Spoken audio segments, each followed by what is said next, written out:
So friends, आज अपन इस video में बात करने वाले हैं क्लास मेमेलिया की।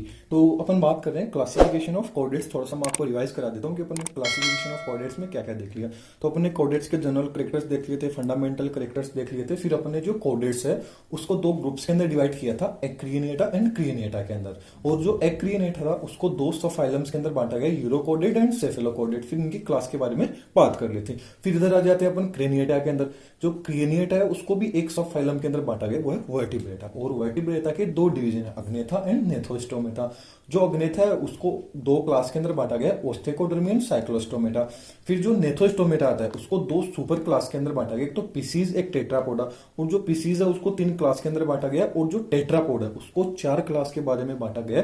अपन ने तीन क्लास की तो बात कर ली, किस किस की, एम्फीबिया, रेप्टिलिया एंड एविस की। अपन ने अभी जितना भी जो मैंने नाम बताया इन सबके अपने जो लास्ट वीडियो प्रीवियस वीडियो ऐसे उन सबके बारे में देख लिया। अपन ये कोऑर्डिनेट्स का लास्ट टॉपिक है वो है क्लास मेमेलिया। तो आज अपन बात करेंगे क्लास मेमेलिया के जनरल कैरेक्टर्स के बारे में, और ये भी देखेंगे क्लास मेमेलिया को कितने क्लास के अंदर डिवाइड किया गया, कितने ऑर्डर्स के अंदर बांटा गया है।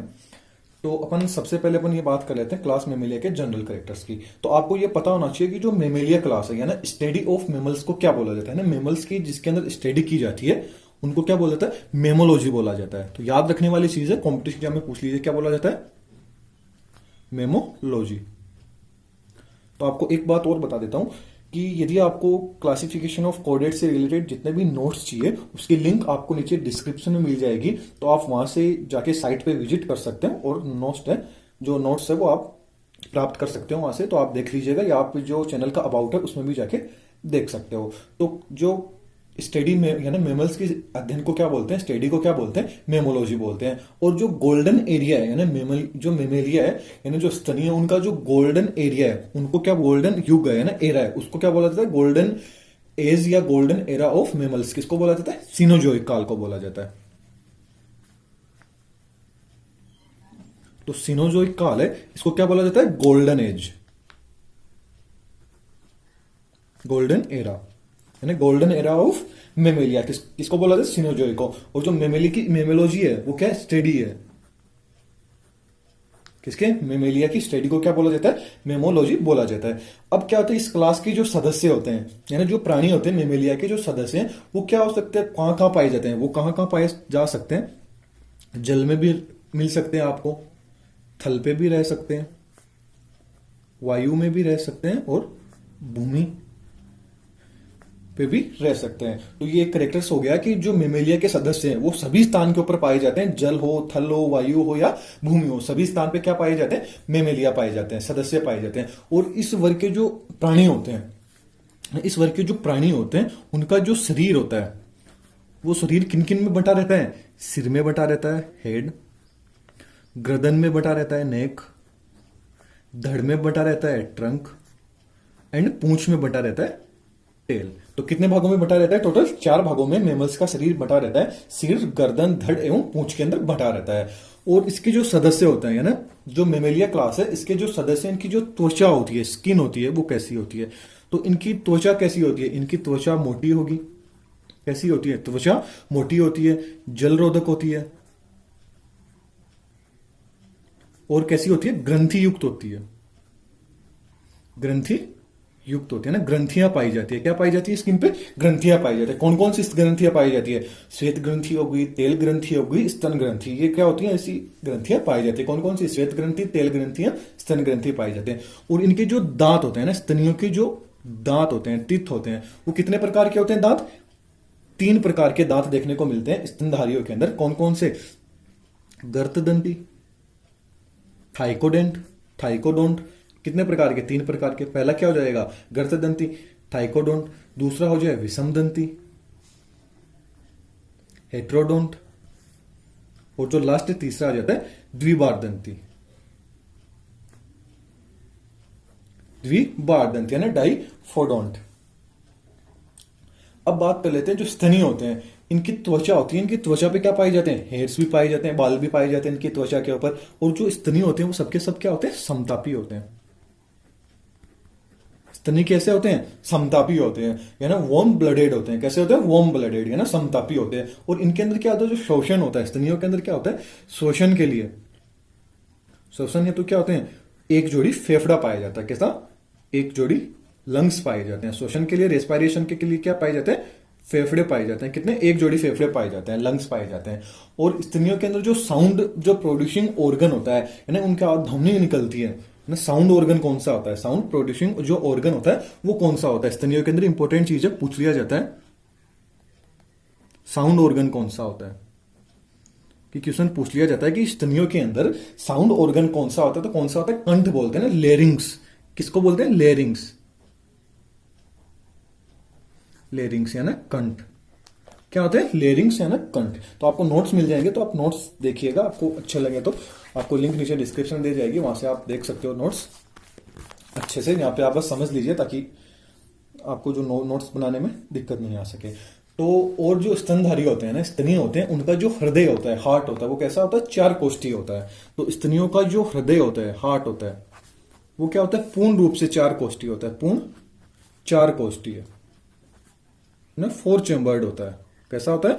4 चेम्बर्ड, कंप्लीट 4 चेम्बर्ड हार्ट इनके अंदर पाया जाता है। और इनके अंदर हार्ट में होता है, हार्ट तो होता है, ये साथ साथ क्या पाया जाता है? दोहरा परिसंचरण तंत्र, डबल सर्कुलेशन सिस्टम भी पाया जाता है। और हृदय में के साथ ब्लड में क्या पाया जाता है? क्या होता है इनमें? दोहरा परिसंचरण तंत्र भी देखने को मिलेगा। दोहरा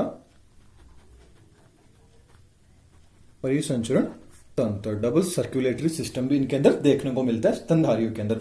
और स्तनियों के अंदर जो आरबीसी पाई जाती है, आरबीसी रेड ब्लड कार्पल्स होती है, रेड ब्लड जो सेल्स होती है, वो कैसी होती है? केंद्रक रहित होती है। आरबीसी कैसी होती है स्तनियों में? केंद्रक रहित होती है। और कैसी होती है? गोलाकार होती है। केंद्रक रहित एंड गोलाकार इनके अंदर आरबीसी देखने को मिलती है। और इनके अंदर जो तंत्र कौन सा पाया जाता है? तो वर्क निर्वहिका उपतंत्र तो क्या होता है? इनमें अनुपस्थित होता है। और जो यकृत निर्विका तंत्र होता है वो स्तनियों के अंदर क्या होता है? प्रेजेंट होता है। तो स्तनियों के अंदर क्या होता है? जो वर्क निवाहिका तंत्र तो क्या होता है? अब्सेंट होता है। जबकि जो यकृत निर्वाहिका जो तंत्र होगा वो इनमें क्या होगा?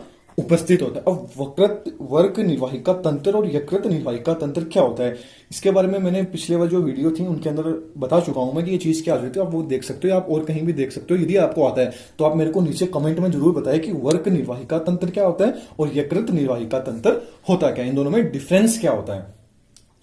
नेक्स्ट पॉइंट की बात कर लेते हैं कि जो स्तनी होते हैं, स्तनी के अंदर जो उत्सर्जन होता है वो किसके द्वारा होता है? वर्क के द्वारा होता है, किडनी के द्वारा होता है। तो स्तनियों के अंदर जो उत्सर्जन होता है, उत्सर्जन किसके द्वारा होता है? किडनी के द्वारा, वर्क के द्वारा होता है, वर्क के द्वारा होता है। और जो वर्क होता है वो कैसा होता है? मेटानेफ्रिक प्रकार का होता है। कैसा होता है वर्क? मेटानेफ्रिक। वर्क कैसा होता है? मेटानेफ्रिक प्रकार का होता है। और इनके अंदर जो मूत्र होता है वो मूत्र के रूप में किसका उत्सर्जन करते हैं? यूरिया का उत्सर्जन करते हैं ना। जो स्तनी होते हैं वो किसका उत्सर्जन करते हैं? यूरिया का उत्सर्जन करते हैं मूत्र के रूप में।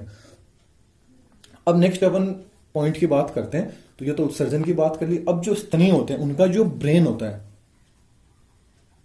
उनके ब्रेन के अंदर 12 जोड़ी जो क्रेनियल नर्व्स होती है या ना कपाल तंत्रिकाएं पाई जाती है।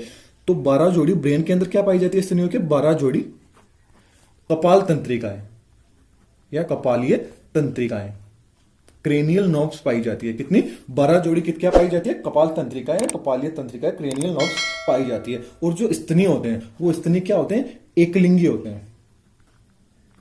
स्तनी कैसे होते हैं? एक लिंगी होते हैं। नर एवं फीमेल होते हैं वो क्या होते हैं? अलग अलग होते हैं। सबके सब स्तनधारी क्या होते हैं?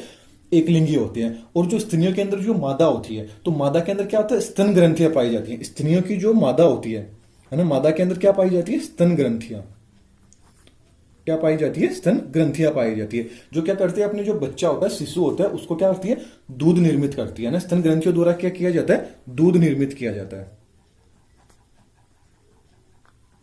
दूध निर्मित किया जाता है। और जो अधिकतर जो स्तनधारी होते हैं ना, ज्यादातर जो स्तनधारी होते हैं वो कैसे होते हैं? जरायुज, विविपेरियस होते हैं। अधिकतर स्तनधारी क्या होते हैं? जरायुज होते हैं, विविपेरियस होते हैं। कौन? अधिकतर ज्यादातर स्तनधारी तो क्या होते हैं? जरायुज होते हैं। जो जरायुज होते हैं वो क्या होते हैं? शिशु को जन्म देते हैं, डायरेक्ट किसको? बच्चे को जन्म देते हैं। जबकि जो उच्च स्तनी होते हैं, ज्यादातर तो क्या होगी? ये तो क्या होते हैं? ज्यादातर तो क्या होते हैं? जरायुज होते हैं। और कुछ क्या होते हैं? अंडयुज होते हैं, है विविपेरियस होते हैं। कैसे होते हैं? ओवी विविपेरियस होते हैं। अंडयुज होते हैं। ये क्या होते हैं? थोड़े कम होते हैं, कुछ स्तनी होते हैं जो क्या करते हैं, डायरेक्ट अंडे का जन्म देते हैं, न कि बच्चे का जन्म देते हैं। अब ये जो एंड्यूज होते हैं, ये अपन जो आगे इसकी जो सब क्लास है प्रोटोथीरिया, उसके बारे में अपन बात करेंगे डिटेल से, तो आप वीडियो के साथ बने रहे। अब नेक्स्ट अपन टॉपिक का बात यदि अपन करते हैं तो क्या होता है, जो स्तनी होते हैं, स्तनियों के अंदर क्या पाया जाता है, पितृक संरक्षण है, पेरेंटल केयर देखने को मिलता है, पितृक संरक्षण है ना, पेरेंटल केयर देखने को मिलता है अपन स्तनधारियों के अंदर। और क्या होता है, इनके अंदर निषेचन होता है, वो आंतरिक प्रकार का पाया जाता है। मेमल्स के अंदर जो निषेचन होता है, फर्टिलाइजेशन कैसा होता है, आंतरिक प्रकार का, इंटरनल होता है। और जो डेवलपमेंट होता है, परिवर्धन होता है, वो कैसा होता है, प्रत्यक्ष प्रकार का होता है।